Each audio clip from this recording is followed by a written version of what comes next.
வணக்கம் மக்களே, இந்த வீடியோவில் என்ன பார்க்க போகிறோன்னா பொங்கல் பரிசு குறித்து 3 முக்கிய அறிவிப்பு அறிவிச்சிருக்காங்க. அதாவது பணம், பொருள், பரிசு எப்போ கொடுக்குறதுன்னு பற்றி அறிவிச்சிருக்காங்க. அதை பற்றி தான் இந்த வீடியோவில் பார்க்க போகிறோம். நம்ம சேனலுக்கு யாராவது புதுசாக வந்திருந்தீங்கன்னா மறக்காமல் நம்ம சேனலில் சப்ஸ்கிரைப் பண்ணி வச்சுக்கோங்க. இந்த வீடியோவுக்கு ஒரே ஒரு லைக்கை மட்டும் கொடுத்துருங்க. வாங்க வீடியோக்குள்ளே போகலாம். பொதுவாக பார்த்திங்கன்னா பொங்கல் பரிசு, அதாவது பார்த்திங்கன்னா ஜனவரி மாதம் தைப்பொங்கலை முன்னிட்டு அனைவருக்குமே ரேஷன் கார்டு உள்ள அனைவருக்குமே பார்த்திங்கன்னா தமிழக அரசால் பொங்கல் பரிசு வழங்கப்படும்.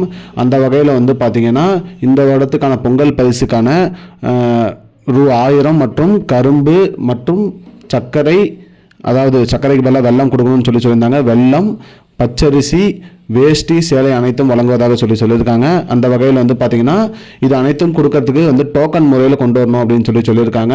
அந்த வகையில் பார்த்திங்கன்னா 29ஆம் தேதி, அதாவது டிசம்பர் 29ஆம் தேதி டோக்கன் வழங்கப்படும் அப்படின்னு அதிகாரப்பூர்வமாக அறிவிச்சிருக்காங்க.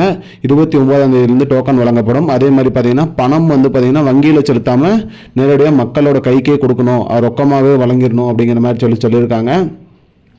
அது மட்டும் இல்லாமல் பரிசு பொருட்களில் பார்த்திங்கன்னா கடந்த ஆண்டு சர்க்கரை கொடுத்தாங்க, அதுக்கு பதிலாக வெல்லம் கொடுக்கணும்னு புகார் இருந்து கோர்ட்டில் கேஸ் போட்டிருந்தாங்க. அந்த வகையில் பார்த்திங்கன்னா இந்த டைம் வெல்லம் வழங்குவதாக சொல்லியிருக்காங்க.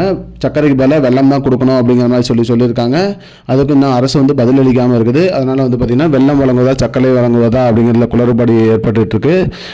அது மட்டும் இல்லாமல் வழக்கம் போல் வேஷ்டி, சேலை, பச்சரிசி, வெல்லம் அல்லது சர்க்கரை ஏதாவது கொடுப்பாங்க மற்றும் ஒரு முழு கரும்பு, அது இல்லாமல் ரொக்கம் ரூ.1000 பணம் வழங்கப்படும். இதுதான் பார்த்திங்கன்னா இந்த ஆண்டுக்கான பொங்கல் பரிசு அப்படின்னு தமிழக அரசால் அறிவிச்சிருக்காங்க. இதுதான் மக்களே இப்போதைக்கு முக்கியமான பயனுள்ள தகவல். இது போன்ற பயனுள்ள தகவலை தெரிஞ்சுக்கொள்ள நம்முடைய சேனலை மறக்காமல் சப்ஸ்கிரைப் பண்ணி வச்சுக்கோங்க. இந்த வீடியோவை உங்கள் ஃப்ரெண்ட்ஸ் அனைவருக்குமே ஷேர் பண்ணிவிடுங்க. நன்றி மக்களே, இன்னொரு வீடியோவில் சந்திப்போம். I don't understand your jokes, man. Because it's not a joke. முன்ன பொண்ண தெரியாத ஒரு பையனுக்காக விடுற அந்த மனசு இருக்க, அதான் கடவுள்.